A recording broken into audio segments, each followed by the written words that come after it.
पुर्तगाल हालिया बरसों में यूरोप के मरूफ सियाहती मकामात में से एक रहा है और इसे दुनिया में सबसे ज़्यादा पुरकशिश गोल्डन वीज़ा प्रोग्राम पेश करने का माशी तौर पर बहुत फ़ायदा पहुंचा है।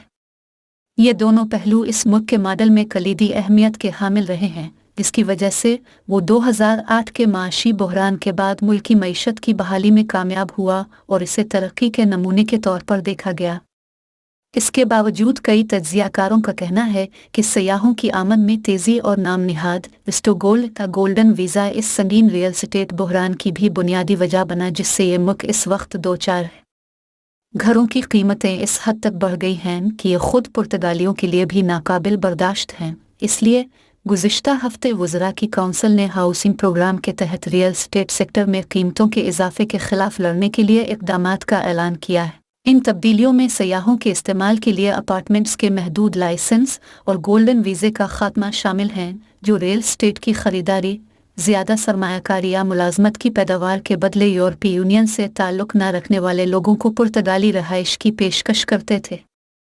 ये एक ऐसा प्रोग्राम था जिसके मुताबिक खुद मुल्क के वज़ीर आज़म अंतोनियो कोस्टा ने चंद माह कबल कहा था कि पहले ही ये इस काम को पूरा कर चुका है जो उसे पूरा करना था। गोल्डन वीज़ा प्रोग्राम का इस्तेमाल दुनिया भर से और यूरोप के बेशतर हिस्सों से गैर मुल्की सरमायाकारी को राग़िब करने के लिए किया गया।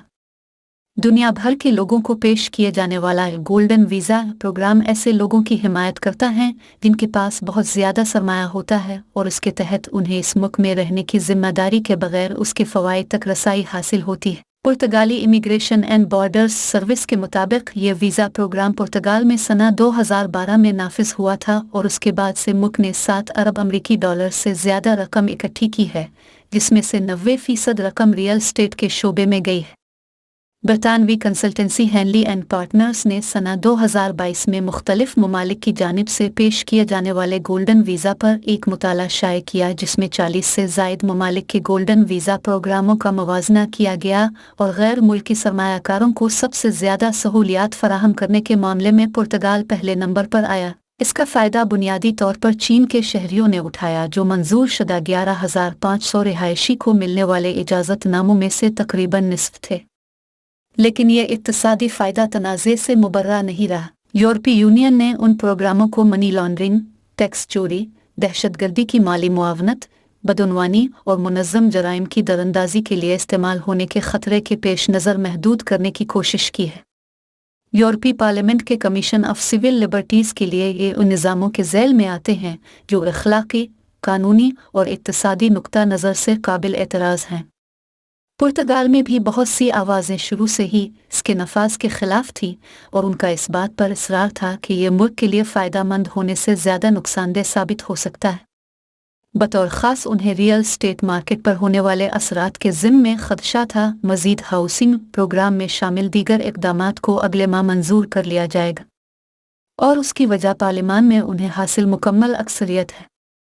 इन इक़दामात में छुट्टियों में किराए के लिए नए लाइसेंसों पर पाबंदी है। पहले से दिए गए लाइसेंसों का सन 2030 में जायज़ा लिया जाएगा और फिर हर 5 साल बाद उनकी मुतवातिर जांच पड़ताल की जाएगी।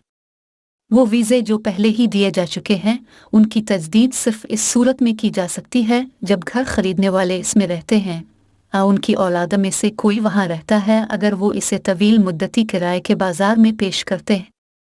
रियासत की मुदाखलत से ऐसे मकानात को ज़बरदस्ती किराया पर लेने का मंसूबा भी है जिसमें कोई नहीं रहता है।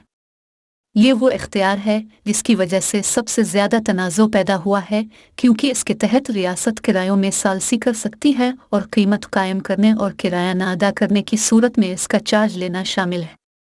पेशे से वकील और पुर्तगाल के नायब वज़ीर आज़म और पार्लिमानी उमूर के वज़ीर के ओहदे पर रहने वाले सियासतदान लुइस मार्कीज़ मेंडेस ने इंडिपेंडेंट कम्युनिकेशन सोसाइटी में अपनी हैसियत के तहत इस इक़दाम के ख़िलाफ़ बात की है। लुइस मार्कीज़ मेंडेस ने कहा, मालिक हार जाएंगे, किरायादार हार जाएंगे और वकील जीत जाएंगे। उनका मानना है कि ये इक़दाम कामयाब नहीं होंगे। पुर्तगाल के लिए मज़ीद हाउसिंग प्रोग्राम पर तकरीबन 962 मिलियन अमरीकी डॉलर की लागत आएगी और वो अपनी गोल्डन वीज़ा स्कीम को ख़त्म करने वाला पहला मुल्क नहीं है।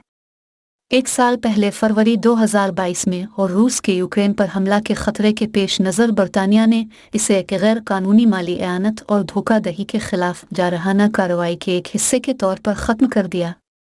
वहाँ ये प्रोग्राम 2008 में कायम किया गया था और उसके खात्मे का ऐलान नए इमिग्रेशन प्लान के हिस्से के तौर पर सामने आया। पिछले हफ्ते आयरलैंड में जो कुछ हुआ वो इसी से मिलता जुलता है। इस मलिक ने पहले ही यानी गुज़िश्ता साल मार्च से ही रूसी शहरियों के लिए मंसूबे को मुअत्तल कर दिया था। वज़ीर इंसाफ साइमन हैरिस ने वजाहत की कि सन 2012 में जब ये प्रोग्राम तरतीब दिया गया था तो इसका मकसद बेमिसाल माशी मुश्किलात के पेश नज़र सरमायाकारी की हौसला अफजाई करना था और ये कि 1.3 अरब अमरीकी डॉलर से ज़्यादा की सरमायाकारी हासिल करने के बावजूद वो कुछ अरसे से इसे ख़त्म करने के बारे में सोच रहे थे।